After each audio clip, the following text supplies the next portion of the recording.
നിങ്ങളുടെ കൈവശമുള്ള food ingredients ഉപയോഗിച്ച് വ്യത്യസ്തമായ ഫുഡ് വെറൈറ്റീസ് ട്രൈ ചെയ്യാൻ താല്പര്യമുള്ളവരാണോ? എങ്കിൽ നേരെ www.supercook.com എന്ന വെബ്സൈറ്റിലേക്ക് പോവാം. നമ്മുടെ കൈവശമുള്ള ഫുഡ് ഇൻഗ്രീഡിയൻസ് ഉപയോഗിച്ചിട്ട് നമ്മൾ എന്നും യൂഷ്വലി പ്രിപ്പയർ ചെയ്യാനുള്ള ഫുഡ് ഡിഷിന് പകരം മറ്റേതെങ്കിലും ഒരു വെറൈറ്റി ഒന്ന് പിടിച്ചാലോ എന്ന് വിചാരിക്കാത്ത ആരും തന്നെ ഉണ്ടാവില്ല. അത്തരക്കാർക്ക് യൂസ്ഫുൾ ആയിട്ടുള്ളൊരു വെബ്സൈറ്റാണിത്. അതേപോലെ തന്നെ സൂപ്പർ കുക്ക് എന്ന് പറയുന്ന ഈ ഒരു വെബ്സൈറ്റ് നമുക്ക് ആപ്ലിക്കേഷനായിട്ടും അവൈലബിൾ ആണ്. പ്ലേ സ്റ്റോറിൽ നിന്ന് നിങ്ങൾക്കത് ഡൗൺലോഡ് ചെയ്യാവുന്നതാണ്. അപ്പോൾ നമുക്ക് നേരെ ആ വെബ്സൈറ്റിലേക്ക് പോകാം. വളരെ സിമ്പിളായിട്ടുള്ളൊരു യൂസർ ഇൻ്റർഫേസാണ് ഈ വെബ്സൈറ്റിനുള്ളതെന്ന് നിങ്ങൾക്ക് തന്നെ ഇവിടെ കാണാം.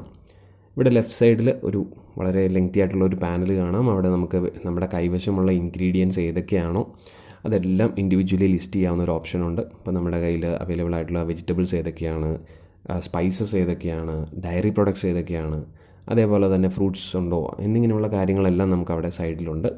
അപ്പോൾ നമ്മൾ എന്ത് വെറൈറ്റി ആണോ ട്രൈ ചെയ്യാൻ ഉദ്ദേശിക്കുന്നത്, നമ്മുടെ കയ്യിൽ എന്തൊക്കെ വസ്തുക്കളാണോ നിലവിൽ ഉള്ളത് അത് മാത്രം അവിടെ ലിസ്റ്റ് ചെയ്ത് കൊടുക്കുക, അല്ലെങ്കിൽ സെലക്ട് ചെയ്ത് കൊടുക്കുക.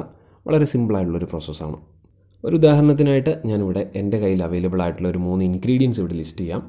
നമ്മളങ്ങനെ ഓരോ ഇൻഗ്രീഡിയൻറ്റ് സെലക്ട് ചെയ്ത് കൊടുക്കുമ്പോഴത്തേക്കും റൈറ്റ് സൈഡിൽ നമുക്ക് അത് വെച്ചിട്ട് ക്രിയേറ്റ് ചെയ്യാവുന്ന ഡിഫറെൻറ്റ് ഫുഡ് റെസിപ്പീസ് ഏതൊക്കെയാണെന്ന് ലിസ്റ്റ് ചെയ്യും.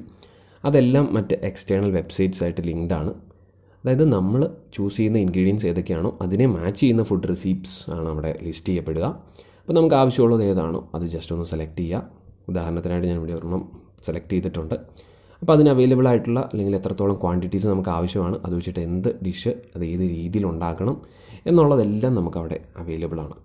ഓക്കെ, അപ്പോൾ എന്നും നമ്മൾ യൂഷ്വലി കഴിക്കാറുള്ള ആ ഒരു ഫുഡ് ഡിഷിന് പകരം എന്തെങ്കിലുമൊക്കെ ഒരു ഫുഡ് വെറൈറ്റി നമുക്ക് ട്രൈ ചെയ്യാമെന്ന് തോന്നുന്നുണ്ടെന്നുണ്ടെങ്കിൽ തീർച്ചയായിട്ടും ഈ വെബ്സൈറ്റ് ഉപയോഗിക്കാം. Okay, thanks for watching.